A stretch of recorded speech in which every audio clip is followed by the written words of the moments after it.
안녕하세요. 유상입니다. 반갑습니다. 자, 여러분들이 공부를 시작하는 데 있어서 궁금한 것들이 참 많죠. 그렇죠? 그리고 일부는 뭐 여기저기 알아보면 알아볼 수 있는 것들인데 견해 차이가 좀 있을 수 있는 것들이 있어요. 그러한 것들에 대해서 사전 질문을 토대로 해서 몇 가지씩 안내해 드리도록 하겠습니다. 자, 이것은 이렇게 진행을 하는데, 자, 이번 시험 어땠나요? 본 사람도 있고 아직 초수여서 처음 접하는 경우도 있는데, 이 시험에서 가장 중요한 것은 적중입니다. 적중이라고 하는 것은 이론을 어떻게 가르쳤느냐, 그리고 그 이론에서 어떻게 그 당해년도에 문제를 출제했느냐, 그리고 출제한 문제에서 얼마만큼의 적중을 했느냐, 이것이 핵심입니다. 그래서 이러한 것들은 설명회라든가 기출분석에서 충분하게 제시를 했기 때문에 참고로만 간단하게 살펴보면은, 자, A형 1번, 여기가 지금 이렇게 박스로 쳐져 있는 것이 기출인 거고 나머지는 적중의 현황입니다. 그리고 여기 보면은 적중의 출제가 당해년도 문제풀이에서, 그래서 여기 보면은 7, 8월 영역별 예상 문제 뭐 8주 B형 2번 이렇게 해가지고 당해년도 적중했던 것들에 대해서 캡처를 그대로 해서 제시를 해 놓고 있습니다. 그렇죠? 가장 쉬웠던 청자와 관련해서의 문제였던 것이고, 그 다음에 이건 두 번째 문제입니다. 이 하나 같은 건 드로잉에 관한 것들과 그 다음에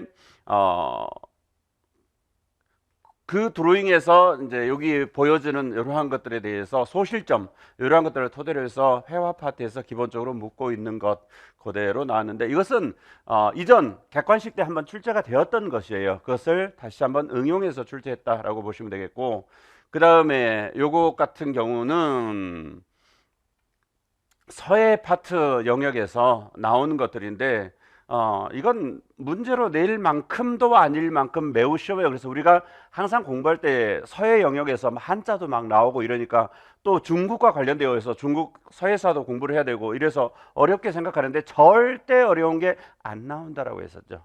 들은 사람들 기억하시죠? 그래서 서예 영역은 기본 중에 기본만 출제가 되는데, 이번에도 전각과 관련해서 기본적인 문제가 출제가 되었다라고 보시면 되겠고, 이제 서양 건축과 관련되어서, 특히 종교 건축과 관련되어서 접근됐는데, 여기 보면 뭐라고 적어져 있나요? 이것 같은 경우는 2019 대비 기출문제에서 출제되었던 내용의 범주에서 출제가 된 것이에요. 그래서 그러한 것들인데, 이것 같은 경우는 되게 깊게 들어가서 본 것이죠. 우리가 이거 기출 해설할 때 얘기했던 것처럼 한국 건축에 대해서 이렇게 깊이 들어가면 그나마 이해라도 할 수 있는데, 서양 건축, 그것도 종교 건축에 대해서 이렇게 깊이 들어가서 특정 용어를 이끌어낸다라는 것은, 이건 못 풀어도 된다라고 보시면 됩니다. 우리가 일상적으로 얘기할 때 서울을 가장 높게 그 커트라인을 책정해서 보잖아요. 실제로 그렇고, 그래도 50점 전공 기준으로 해서 54점, 뭐 55점 요 원절입니다. 80점 만점에서 만점을 맞아야 되는 것 아니기 때문에 이러한 것들에 너무 시간과 에너지를 쓰면 안 된다라고 보시면 되겠고요. 그 다음 동양화와 관련해서 이 장전 선생님 영역, 그 다음에 판화 영역도 이번에 보면은 다색 답판법하고 이에서 연관시켜서 이제 판소거법 이렇게 해서 구분해서 출제가 된 내용인데 그대로 적중을 했고요. 그 다음 7번 문제에서는 뭡니까? 이것은 장셈 영역입니다. 역시 적중하였고요. 8번 요 문제 그대로 냈던 것인데, 요거하고 요거 똑같은 네벨슨의 작품입니다. 그리고 피카소와 연관시켜서 출제가 된 문제로서 적중을 한 것이고요. 그 다음에 요거 같은 경우는 디자인 영역에서 기초적인 색채 대비라든가 색채 현상과 관련해서 출제가 된 것이고요. 그 다음 10번 서양미술사 영역인데, 한 번은 나올 것이다 라고 하면서 늘 얘기했던 게 뭡니까? 상징주의하고 그와 관련해서 고갱 엮어서 출제가 된 것입니다. 그렇게 해서 보시면 되겠고, 그 다음에 11번 장전선생님 영역 적중, 그 다음에 12번은 한국 조형사 영역으로서 불상 영역이 출제가 되었습니다. 그러니까 하나는 동신라 양식을 대표하는 석굴암이고, 그 다음에 그의 영향을 받은 고려시대 양식과 관련해서 출제가 되었습니다. 그래서 도피한사 비로자납을 좌상과 관련되어 있는 내용으로서 고려시대 양식을 이해하고 있으면 충분히 풀 수 있는 문제로서 이렇게 적중을 해낸 것이고요. 그 다음에 이어서 B형이 있는데 이것이 A형하고 B형하고 이렇게 나누어져 있는 문제인데 이러한 질문이 하나 더 촬영이 있어요. 그때 B형에 대해서는 말씀을 드리도록 하겠고 일단은 쭉 적중 출처만 볼 수 있도록 넘겨드리겠습니다. 2번, 3번, 4번, 5번, 6번, 7번, 8번, 9번, 10번, 11번까지 해서 총 문제가 이렇게 올해 적중이 되었습니다. 자, 이어서 설명의 사전 Q&A에 대해서 말씀드리도록 하겠습니다. 자, 1년 공부 계획을 월, 주, 일 단위로 어떻게 세우면 좋을지 전략적으로 공부를 하는 방법에 대해서 묻고 있습니다. 그래서 요것 같은 경우는 자, 간단하게 설명을 하면은 자, 우리가 12월 그 다음에 1월 초까지 요때 주로 상담이 있습니다. 상담이 있어요. 그러니까 새로 공부를 해야 되는데 어떻게 해야 되는지는 약 2시간에서 1시간 정도의 과정으로서 학원에서 대면 상담 또는 전화 상담이 있습니다. 요 상담을 이용하면 개별적인 포트폴리오가 가능합니다. 그래서 요때 활용하시면 좋고, 그 다음에 두 번째는 뭐가 있느냐 그러면 자, 강의가 자 1, 3, 5, 7, 9, 11 이렇게 해서 2개월 과정으로 쭉 진행이 됩니다. 각각 이 시기에 개강을 한다라고 보시면 돼요. 그래서 요 시기에 개강할 때 자 1, 2월 달에는 어떻게 공부를 할 것인지, 3, 4월 달에는 어떻게 공부할 것인지, 5, 6월 달에는 어떻게 공부할 것인지, 7, 8월, 9, 10월, 11월 마지막은 어떻게 할 것인지에 대해서 각 강의가 있는 첫날 장지현 선생님께서 안내를 합니다. 그래서 그것을 토대로 해서 공부를 하시면 됩니다. 그 다음에 세 번째, 자 1월 셋째 주는 재수나 안타깝게 삼수를 해야 되는 사람들, 바로 전에 시험 봤던 기출문제지를 가지고 요때부터 다섯째 주까지, 그러니까 1월 셋째 주부터 다섯째 주까지 재수생 상담이 있습니다. 재수 삼수하는 사람들. 요때 역시 상담의 전문가인 장지현 선생님께서 실제 기출을 어떻게 풀었는지를 점검해 가면서 뭐가 부족한지, 뭘 더 채워야 되고 어떤 것을 중점적으로 더 해야 되는지를 충분하게 안내를 해드리는 상담이 있습니다. 이때 꼭 활용하십시오. 비수강생은 해당 사항이 없고 수강생에서 인강생이든 직강생이든 재수하는 사람은 1월 셋째 주부터 다섯째 주까지 꼭 상담해서 다시는 실수하는 일이, 다시는 떨어지는 일이 없도록 하시기 바랍니다. 그 다음에 3월 역시 셋째 주부터 다섯째 주까지는 요때는 초수 대상입니다. 당연히 또 시작해서 공부하는 사람들, 요 사람에 대해서 요때 상담이 있습니다. 그래서 초수로서 이제 공부를 1, 2월 달에 해보고 3월 달 심화이론을 들어와서 공부를 하는데 그동안에 어떻게 전개되었고 어떠한 것으로서 진단을 해본 다음에 그를 토대로 해서 상담이 이루어집니다.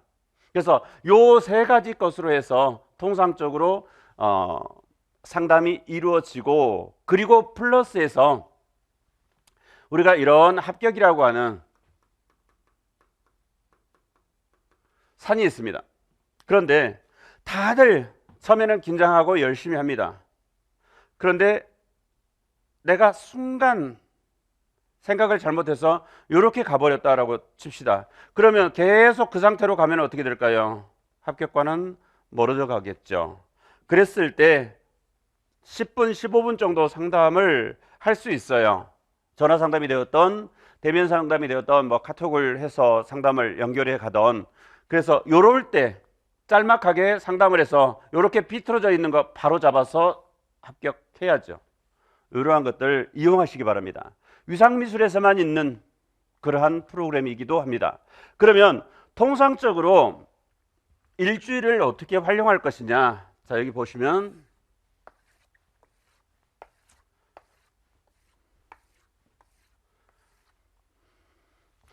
자, 월, 화, 수, 목, 금, 토, 일입니다. 그리고 오전, 오후, 야간입니다. 일주일 계획은 여러분들이 개인 스케줄이라든가 뭐 개인의 성향이 있으니까 뭐 반드시 이렇게 따라 할 필요는 없고 참고적으로만 보시면 됩니다. 이것이 오전, 오후, 야간입니다. 서울 직강을 기준으로 해서 말씀을 드리겠습니다. 자, 월 요 정도, 화 요 때는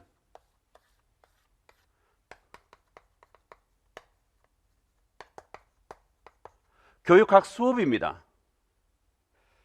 그리고 그 교육학 수업에 대해서 요 시간대는 주로 교육학 복습이라든가 스터디를 합니다.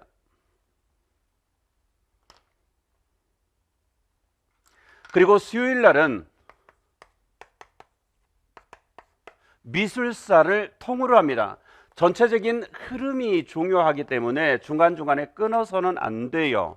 그래서 하루를 통으로 미술사 공부를 하는 게 좋은데, 여기서 주의할 점은 뭐 중국 미술이라든가 뭐 인도 미술이라든가 일본 미술이라든가 하는 동양 미술사, 그래서 동양 미술사는 그냥 강사의 강의로 따라가는 게 좋습니다. 한 문제가 나오거나 안 나올 수도 있습니다. 그런 것들을 시간 엄청 써가면서 공부하는 것 아니라고 그랬죠. 그 다음에 한국, 서양 요것만 그렇게 공부하시면 됩니다. 이 영역이 전체 시험에서 40%를 차지하는 거 아시죠? 그렇기 때문에 이러한 것들은 꾸준히 반복적으로 돌리면, 회독하시면 좋습니다.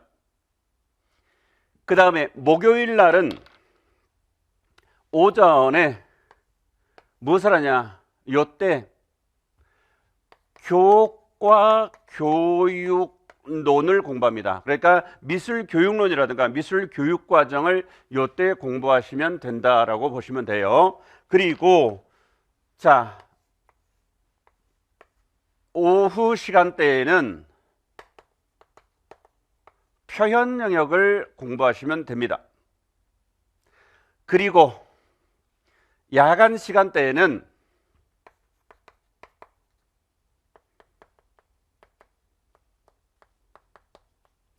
금, 토요일에 있는 수업의 예습입니다.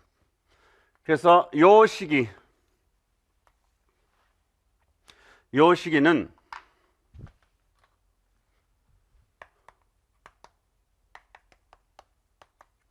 전공 수업입니다. 그리고 오후 야간 시간대 끝나고 요때는 질의응답, 스터디, 복습 이러한 용도로 사용하시기 바랍니다.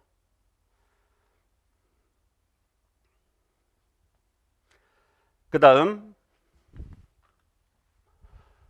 아무리 수험생이라도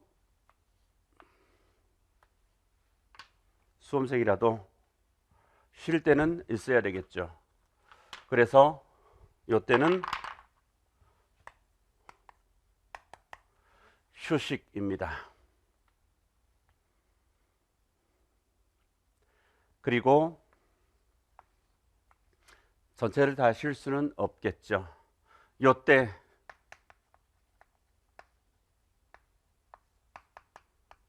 교육학 예습을 하시면 좋습니다. 그러면 이제 요게 남죠.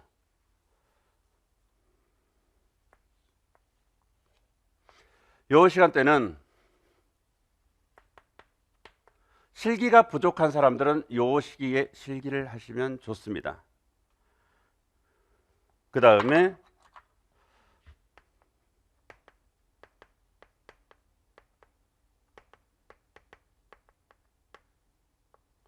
전공 부족한 부분 공부를 하셔도 좋습니다. 주로 이렇게 많이 시간을 활용해서 합니다. 이것은 1월부터 이를테면은 6월 정도까지 이론 영역에 집중해서 공부할 시기에 이렇게 한다라고 보시면 돼요. 여기서 주목해야 될 부분은 교육학은 여기 뭐 복습 스터디 여기까지 다 하고 하더라도 주 이틀을 넘어가면 안 된다라는 것, 그리고 또한 휴식은 있어야 한다라는 것, 이 정도로 보시면 되겠습니다. 내가 꼭 누구를 만나야 되겠다. 그런데 그래서 그때가 일요일이다. 그러면 요 범주 내에서 융통성 있게 조정을 하시면 됩니다. 아셨죠? 그렇게 하시고, 자, 그 다음 넘어가서 용어 사전과 교과서는 다 구매해서 봐야 하느냐라고 합니다. 용어 사전 보면 좋습니다. 아예 안 보는 거, 공부 자체를 안 해버리는 것보다 용어 사전을 보면 좋습니다. 그리고 교과서 다 사서 보면 좋습니다. 열심히 분석하면 좋습니다. 용어 사전은 6문제가 나옵니다. 기평으로 2점짜리. 그 다음에 교과서는 출제 근거가 됩니다. 자, 근데 보십시오. 공부하는 방식의 문제입니다. 우리는 누누이 얘기하지만 열심히 공부하면 떨어진다고 그랬죠. 합격할 공부를 하라 이거죠. 죽어라고 열심히 한다라고 해서 되는 시험이 아니라 전략적으로 공부를 해야 된단 말이죠. 자, 용어 사전 안 보는 것보다 보는 게 맞죠. 누가 뭐라 합니까? 근데 용어 사전을 외우느라고 쓸데없이 너무 많은 시간을 쓴단 말이죠. 6문제, 우리가 23문제 중에서 6문제이면 문항수로는 꽤 괜찮습니다. 근데 곱하기 2 하면은 12점밖에 안 되는 문제예요, 이게. 그렇죠? 그런데 그것을 위해서 너무 많은 시간을 쓰지 말라라는 거예요. 참고로 위상미술 이론 보면은 이렇게 딱 되어 있으면 좌우 요 날개 부분에 안에 있는 이 해당 내용에 대한 용어가 이렇게 제시되어 있어요. 이 해당 내용에 대한 용어가 이렇게 제시가 되어 있어요. 그러면 이렇게 연관시켜서 같이 보라는 거예요. 그래야 이해가 되죠. 그냥 용어 사전을 통째로 외우는 게 아니라 수업 내용, 교재 내용에 해당된 용어가 이렇게 날개 부분에 항상 이렇게 제시가 되어 있어요. 그래서 이렇게 같이 보는 거예요. 이해하시죠? 그렇게 하기 때문에 여기 부분에 맹목적으로 용어 사전을 보지 마라 이게 아니라 이걸 페이지 수까지 정해가지고 외우고 있는 애들이 있어요. 그런 애들은 필이 떨어집니다. 필이 떨어져요. 그리고 이 6문제라고 하더라도 기본적으로 4문제는 상중하에서 하에 관한 한 문제이고 2문제에서 1문제 정도가 약간 난이도가 있는 것들이에요. 그걸 맞추기 위해서 그 많은 시간을 쓰시겠습니까? 그럼 3년 걸리겠죠, 합격까지. 더 이상도 걸릴 수 있겠죠. 절대 그러지 마시기 바랍니다. 그 다음에 교과서.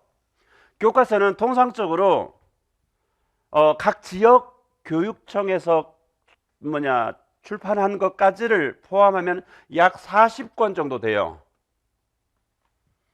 그러면 가격이 100만 원이 훌쩍 넘어가요.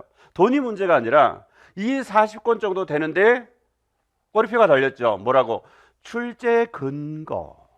그렇죠. 여러분들은 이 교과서를 재조직해서 가르쳐야 된단 말이죠. 그렇기 때문에 출제의 근거가 됩니다.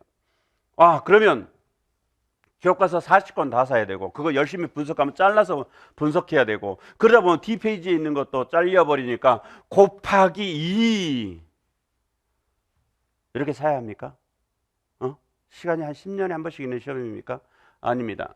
교과서는 다 구매하는 게 아니라 2차 수업 지도안 작성이라든가 이러한 것들을 필요로 할 때 중학교, 고등학교 쭉 연계해서 한 3개 정도의 괜찮은 출판사, 인지도가 있고 많이 중고등학교에서 현재